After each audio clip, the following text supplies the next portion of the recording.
honoree. Yes, I like it, for her work with the Oprah Winfrey Leadership Academy Foundation. And Oprah herself, the O of O, that's what we There's call her. Oprah. Magazine, joins us once again at the table. Hello, powerful woman. That's nice, isn't it? I think it is. There's Gayle King. I think it's really nice. But earlier today, before you came here, we were talking about Jennifer Lawrence, who was speaking out about the pay disparity.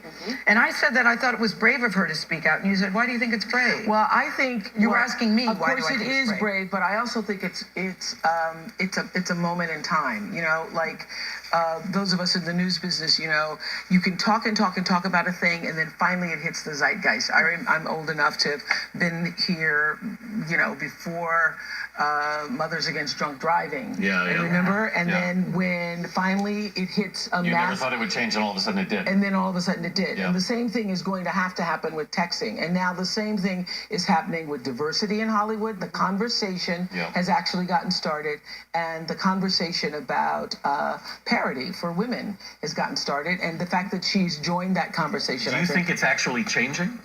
I don't think it's changing. I think the conversation has hit a critical moment. But you know, it's so interesting. When I read Jennifer's piece yesterday, I was thinking about.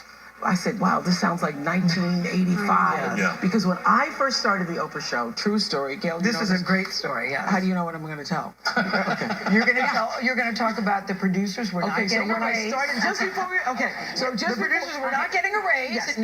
Okay, so we're syndicating. We syndicated. I have these all women producers. Like 5 of them. It was 5 women and one gay guy, Rizzo, who we lost. Yeah. But I went in and I said, everybody needs raises.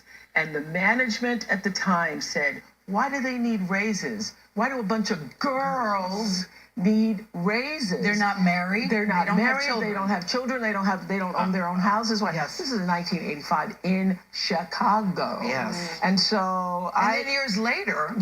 What story Years is this? later, when you threatened to go on strike. Oh, yeah. To go on strike. That wasn't years later. It was months later, because I said, if you don't give them money, then I'm going to sit down. Yeah. And then And you said, I'm going to tell people why I'm sitting down. Okay. Okay, go ahead.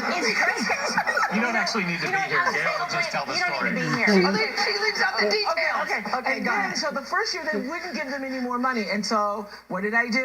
I put $10,000 in a roll of toilet paper. $10,000 in cash. In cash, just to say, okay, guys, I want you to know that you thought of. But not, I mean, for somebody to say to you, I remember going into my boss in 1980 in Baltimore, saying that Richard Scher, who was co-hosting Morning Richard, co-hosting People Are Talking, was making far more money than I did, and we did the same job. And my boss said at the time, but do you have children? Yes, and he's married with kids. But Oprah is 35 years later, and that conversation is still happening, and people male bosses are saying, yes, that's right, the male should make more than you. I know. Well, see, Oprah, that brings up the question, you should be president. There's not a day goes by when I'm not in the public where people say to me, Oprah should run. And this is what I say to them. Wait, let me tell you this. I say, I never say never, but I would bet my life, my firstborn's life, my secondborn's life, who I love very much, that would never happen. You were correct about that. And people always ask. Not in this lifetime. But what I can control is my own business and my own work. So, you know, I work in a business, the Oprah Show, all those years, and now OWN. We're predominantly female. Yeah. And obviously there's there's fair pay going on there. And I've done it on my own. And because I've owned the show and owned myself all of these years, I've never been in that position, except if I were to tell you what I got paid for doing movies, you would laugh. You would laugh me out of the room. I'll tell. You tell. Do not. You talk about diversity coming into films. Linda Opes, the producer who was in the piece we had earlier, talked about how women are more likely to close sooner because they feel they have less options. Yeah, that is true. That is true. And also what Jennifer was saying, that you have less options and you don't want to upset anybody. You don't want to make anybody upset with you. Right. So you're likely to close to make everything okay, so that when the deal is done, everybody will still like you. Yeah, you don't want to be demanding. But this is the thing. Over the 35 years of your thing, it's interesting because it's now in the news. I know you have no interest in politics. I get that. But Donald Trump was on your show years ago. Chris, do we have the clip? Because I think it's hilarious. It's been playing everywhere. Could we roll the clip? This is what Donald Trump said to you years ago. Kuwait, they live like kings. The poorest person in Kuwait, they live like kings. And yet they're not paying. We make it possible for them to sell their oil. Why aren't they paying us 25% of what they're making? It's a joke. This sounds like political presidential talk to me, and I know people have talked to you about whether or not you want to run. Would you ever? Probably not. But I do get tired of seeing the country ripped off. Why would you not? I just don't think I really have the inclination to do it. I love what I'm doing. I really like it. Also, it doesn't pay as well. No, it doesn't. But, I just probably wouldn't do it, Oprah. I probably wouldn't, but I do get tired of seeing what's happening with this country. And if it got so bad, I would never want to rule it out totally, because I really am tired of seeing what's happening with this country. Isn't it, Tommy, interesting? What do you know back then, how it's relevant to today? Yeah, absolutely. I think so, too. Well, No, I mean, when I asked that question, I didn't expect that answer. No, I know. I remember thinking I didn't. And what year was that clip from?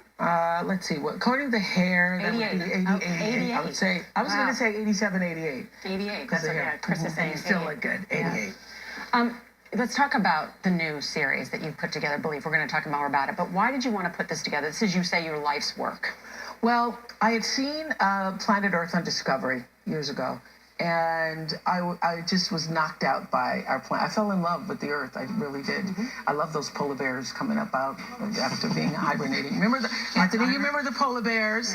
And I remember you saying, God, I wish I would have voiced that, but we have to take a break. Okay. So I wanted to create a planet spirit. That's what this is. This is my idea of taking the message of what happens to people's hearts around the world and connecting us. Guess what? We're going to give you more time to talk about it. Yes, that's a Where we're not up perfect against tease. a hard wall.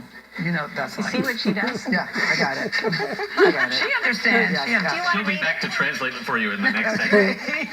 I know, I get very excited We'll be when back to Oprah talk comes. more about I that. get very All right. excited when she comes. All right, up next, a plane lands the United States with Love an extra Oprah. passenger. How people on board rallied behind a woman who went into labor mid-flight. Would you help a baby be delivered mid-flight? Yes. me too. Yeah. You're watching CBS this morning. I would be.